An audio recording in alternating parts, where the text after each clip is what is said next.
दिव्यांग सामाजिक संस्था उरण यांच्या वतीने जागतिक दिव्यांग दिन सोहळा 2025 JNPA बहुउद्देशीय सभागृहात उत्साहात पार पडला। कार्यक्रमाला JNPAच्या महाव्यवस्थापिका मनीषा जाधव, JNPA विश्वस्त रवींद्र पाटील, मॅनेजर सयाजी साळुंखे तसेच अलिबाग दिव्यांग प्रशासनाच्या वर्षा म्हात्रे यांच्यासह अनेक मान्यवरांची उपस्थिती लाभली। यावेळी JNPA कडून दिव्यांग बांधवांसाठी रोजगाराच्या संधी वाढवण्यावर भर देण्यात आला। CSR फंडातून व्यवसायासाठी गाळे उपलब्ध करून देण्याचे आश्वासन मनीषा जाधव यांनी यावेळी दिले। दिव्यांग सामाजिक संस्थेतर्फे उपस्थित दिव्यांग बांधवांना भेटवस्तू वाटप करण्यात आले।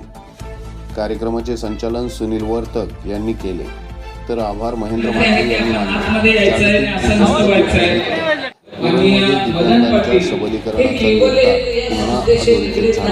तर संपूर्ण जबाबदारी कार्यक्रमाचा निवेदक म्हणून मला जेव्हा सांगितलं त्यावेळी मी अनेक माझ्या दिव्यांग प्रतिनिधींना फोन केला की जे मान्यवर या पत्रिकेमध्ये आहेत। महाराष्ट्रातील सर्व जिल्ह्यातील ताज्या घडामोडी जाणून घेण्यासाठी नवराज्य चॅनलला सबस्क्राईब करा आणि दाबा बेल आयकॉन।